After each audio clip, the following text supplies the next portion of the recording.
Nice to first of all be here. Thank you so much for having me over. It's a pleasure to meet all of you today. This talk is not going to be a very formal talk. I haven't really prepped anything much. I have a great slideshow because we're in the comms design business. So this will look really great. Content will be something that you'll have to decipher out of all the musings and blabberings that come out of this mouth, right? So just that's the disclaimer that comes before the presentation in itself. So I'm a comms designer, as I said, and today I'm going to take you through a little bit of story time. So this story time is about what your theme has been, and that's about bending the rules. Okay, so it's about story time, right? And I'm going to take you through what to me meant like bending the rules, right? And it put me in a bit of a dilemma because I said, okay, wait, hang on. There's so much that as a comms designer in India that you have to do, and you're constantly on the lookout for new and exciting ways to make people get your point across, like to understand what you're saying. And so yeah, it was a bit of a dilemma. So I thought, okay, let's start from the beginning, which is, let's take rules as a starting point. And that brings us to us being a democratic nation and the fact that we have so many rules. And I was just thinking about it. Yeah, we have so many rules for everything, like walk on this line, don't walk on this line, pluck a flower, don't pluck a flower. It's like, it's mental with the amount of rules that we have. And I kind of somewhere along the line also realized that we ourselves don't like these rules anyway, but we still love making them. So it's a bit of a dilemma right there. And that then got me thinking about, okay, but then if you're bending the rules, it's always about thoda adjust kar lo na. Uncle, thoda side se chale jao na. Uncle, please, thoda sa, kunja little movement, and that's everywhere. We're always adjusting. We're also always compromising because as a nation of 1 billion plus, we're always trying to get ahead, and we're trying to make our work happen, make our job happen, make our task happen. So, uncle kar do, please bhaiya kar lo na, are very standard lines that happen in all our lives almost every day. And that then got me thinking to the next bit, which was, so we've been bending rules for eons. It's been, like thousands of years. I'm saying even if you go into the mythology, I'm pretty sure there's a lot of rule bending that happened there as well. And that's the most beautiful part about this land, is that for us to get anywhere, we need to bend the rules slightly. We need to make things shift a little for you to be able to carve your own niche.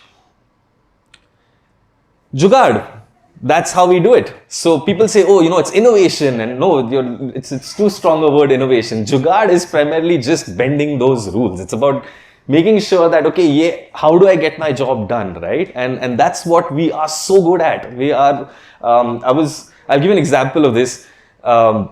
Right outside here, we were just coming right now, and my wife is also here, and we were in the car, and I love you, and we were in the car, and we were coming here, and right outside Mannat, Shah Rukh Khan's house, there were like so many people standing there. I was like, whoa, I have only seen this in the movies and in TV, and I'm actually seeing it happen in real life. But right before that, there was a hole in the road, which I'm guessing is a broken sewer tap, and there was a tree that had been put there, right? Like right in the middle of the road. And I'm like, wow, that's Jugaad right there. Like they didn't have the time to put like a banner or whatever. They just put a tree in the middle, chopped off plant. And then that's pretty much how we get a lot of our things done. And some of these Jugaads have been great in pushing the industry forward because they have helped people think around the box, not outside it, not wherever, but just around it. Like look at things from a very multidisciplinary approach, which is something that we should applaud at multiple levels. So improvise, adapt, overcome. That is something that we all do in India, and that's something that I personally believe in a lot, and is something that we've been working on as the firm Trip Creative Services, and as my whole life story, which I'm going to take you through as part of story time. But everything in my presentation is going to be about improvise, adapt, and overcome, which is what it is about. So the FAQ story, right? Most of you know, I had the pleasure and privilege to be a part of a team which created amongst India's first science and activity based shows. And it was a tough task back then to convince the suits, the bosses, that look, it's not just about arts and craft, it's also about sciences, and it's about holistic learning and so on and so forth, which was fun and exciting in its own approach. But before we get to that, I'll start with the beginning story. This is me, and multiple parts of me growing up. Thanks to my dad's job and growing up years, I had the privilege of meeting a lot of people across India and living across different parts of India and working with different cultures, and actually not knowing back then that look, there are different ways of looking at the same thing. A man from Rajasthan will not look at a particular object or a particular thought the same way as a person from Maharashtra or Chennai. And that was somewhere inherently put, but it became more exciting because I got to use it later in life, which is when I'll get to that point. But the beginning story is here because I was a fairly decent student. I was more of a backbencher, enjoyed being in the back and drawing shoes and cracking the odd joke and all of that. But I also enjoyed sciences a lot, and I was a PCMB student, so that's physics, chemistry, math, bio. Got great marks in physics, got fantastic marks in bio, loved those subjects. I don't know how I got great marks in math though. I think that was the beating of my dad, like, padhai karo, that level. But so pegged really well to be amongst the four career options that usually most Indian parents provide their children, which is either you become an engineer, a doctor, a banker, accountant, or become a lawyer, right? And so biophysics, ye banda doctor banega, ya ye banda engineer banega. That was the zone. And I said, no, I want to make cartoons, right? And that was a bit of a googly that nobody in the family was expecting. And they were like, what? Wait, why? No, you can be a product designer, take engineering, and you can make cartoons for a pastime. Do it when you're free. Like that was the approach angle that was given. But somewhere I had to so at that time, National Institute of Design had product design as well, and they also had animation, film design. And I had to and luckily the first year foundation was a foundation course in which you're not really given a discipline at that point. So what you have to do is you do finish your first year, and depending on your aptitude, you get either product or film or animation or whatever, and then you get to choose as well. So I said, okay, I'm going to take this problem at a time. I'm going to improvise. I'm going to say, okay, I want to go to NID. I'm going to apply for NID. And they have product design there. And, I'll go there and then they can decide whether I can make cartoons or I go and design engines, which is what my dad wanted me to do for the greater part.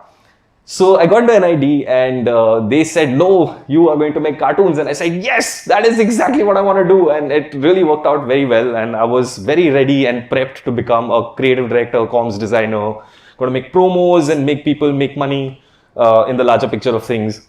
And it panned out fairly well. And then there was a twist. And that twist was FAQ, which kind of came in as a googly. So the long and story short of this is, if you guys want to know that is, otherwise I can skip this slide. Are we good? Yeah. Okay. So okay. So the story goes like this, and I was working with the production house, which was at that time building the pilot episode for this show. And that time it wasn't called FAQ. It was just a science show that was being built, and it was being made pitch ready, so that it can be taken onto to different networks and so on and so forth. And that time, Pogo was very much interested in doing a science show. So the fight was that, okay, they're not being able to find a host. And after many trials and everything, they were just not getting there. And I happened to be working with that production house on a different show, and I was doing the packaging design for that show. So the AD for this show, assistant director, just came up to me and he said that, hey, you know what? You make things, your PCMB background, that's 2 tick marks. Why don't you audition for this? So I like, पागल है क्या यार? ये सब मैं कहाँ camera के सामने मेरा सीन ही नहीं है, करना भी नहीं है मुझे. मैं very happy behind the camera and I get to do what I'm doing in a good, trajectory of growth. So then Rhea and Shehzad at that time, they just said, no, you have to do this. And I auditioned for it. And the big bosses, Amrish Sethi, Anjana Devraj, they loved it. They were like, okay, ye bakra mil gaya hame. And I was the bakra that was caught to do this. And I was like, hey, this is brilliant, because what they said is that you have creative control, right? So in terms of how the show will look, the kind of animations, packaging, design, all of that, you get a say. And I said, okay, wait, hang on. This is a springboard that I'm getting into. So when I first got into FAQ, my first line of thought was, okay, I'm getting my first show, more from a directorial aspect of it, right? It was never like the host thing. And then the host thing happened. We were like, what? Yay, let's do this. And do it for the kids, right? I mean, that's the ball game. So when this did happen, I also got to design this gentleman, or being, which was amazing, which was a lot of fun. Now, initially when the show had started and when we had thought about it and we were doing all the research, and the greater part of 6 months that was spent was just about it being, XYZ show with Prateek. And then we realized that, look, just Prateek in itself is not enough. You need something to show kids that, look, there's some very dangerous things that happen in science, and we need somebody who can be the fall guy. So who is the fall guy? Make it a crash test dummy. And that's the best part about it, because you can crack jokes with him. He's not really going to reply back because he doesn't have much of a mouth. But he said, no, we need some sort of like little linguistics to happen. So okay, fair enough, we're going to add that in. And that's how Crash was born. It was literally, I got to like sketch him up and design him. And really funny story, I had worked on Shakti Hi Bhakti Hai. I don't know if you know that line. It's from a very famous show. So I had worked on the redesigned costume of that gentleman hero as well, which is a funny side story which I just remembered right now. So anyway, but coming back to Crash, right? So Crash was then the humor aspect of things, and we also, because it's a science show, and well, I'm fair enough. I'm not going to gloat and whatever, but I'm at the end of the day, I'm just a simple guy who loves to build things. We got the students from, we got people, we got professors from IIT's robotics department, from the Bhabha Institute. We got a lot of inputs from people. In fact, we had gentlemen from DRDO also to come in and build things for us. And Crash was, at the end of the day, a robot in the larger sense of things, and really helped the show move forward. So that then became a hit. You guys loved it, and we were like, okay, we're doing great. This is fantastic. We're going to make more content. And, memes started happening, and then the world started developing further. And because of that, and because of all these things that the show was doing, I got to explore more and build on more things. And hence, improvising on other content and adapting content became much more easier.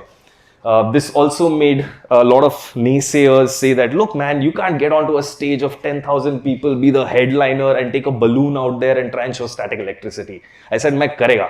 And that's what I did. In Rourkela, we were with 10,000 people who were, and kids, and everybody's jumping and everybody's happy. Yay, static electricity. And I'm like, yes, take that ruler, rub it on your head.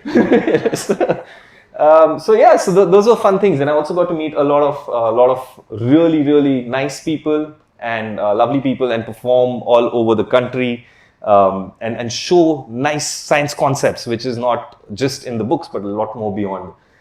So yeah, that's the FAQ story, which these are my page breakers that I know. Okay, I need to stop babbling about this. Coming back to bending the rules, right? And it's an India thing. No matter what happens, we always have time for chai, or we always have time for coffee. There might be a building burning, but everybody like, beso na, beso, let's have a chai, and then we'll move on to the next problem. But it works. It really works, okay? Because I've seen this, and I've had a lot of high stress situations where there are lots of deadlines and deliveries. But when people keep their calm and they're composed about it, they get things done. And I think this is where our Indian chai, have a chai, have a coffee, it can fix anything, is a good thing, because what it does is it gives us those 5 minutes to just declog the brain, think this situation through, and then get back into it. And for that, I'm like, thank you so much. I was born here. Like, it's a fantastic piece of learning. There will always be naysayers. There will always be people who tell you, no, this can't be done. This is not possible. This is just, there बहुत ज़्यादा funding चाहिए, या फिर समय नहीं है, and 10,000 other things. But you can do it. You just have to believe in yourself, which is the larger thing. And also you have to improvise, adapt, right? Because there are certain issues that can happen. You just find another pivot, and then you work across and ahead from that. And the next thing that I would like to talk about, again, coming from the same problem area, is Folktales of India. Again, animation oriented. Now, in India, every couple of kilometers, we have a different dialect, we have a different language, we have different food habits, we have different clothing habits, we have different stories. And these stories are amazing. In fact, we have different art styles as well, right? So, when you want to animate these art styles and these folk stories, it's an extremely expensive endeavor. If I want to animate a sort of a worldly painting or a Tanjore painting based folk tale from Tamil Nadu, it's a very expensive endeavor. And everybody was like, look, man, you can't do this. You can't do this cheap. You can't do this time efficient way. You can't do it. And we did it. We were able to do it because we found improvisation rather than working with the problem head on and trying to build it like in a classical pipeline animated way. What we did was we started working with different directors, and these were all young directors who were straight out of school or who wanted to build something for the nation and put our folk tales out ahead.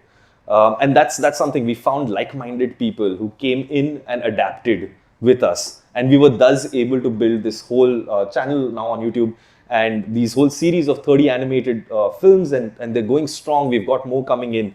And in fact, now we've met people who are actually telling us their own true stories of what has happened in their families over the past, like, so 3 generations ago. There's a story about a boy from 3 generations ago and what he went through pre-independence with the Britishers. And because they were Dalits, they had a very different opinion of what life is versus what we have right now. And these are stories that we could build which weren't possible if I was doing it the classical way in terms of kind of big budget, big animation, and so on and so forth. So that was another example of how we were able to improvise. So I think the most important takeaway is that you need to think about the future, and improvise, adapt, and overcome. With that, I would also like to add that if you're bending the rules, you should bend it like you. Because you are the master of your time and you are the one who can bring about the change. So most of the times when we're bending the rules, it can be in a good way as well. It doesn't necessarily mean that you need to get caught and put into jail. So thank you so much. And that's my talk. Thank you.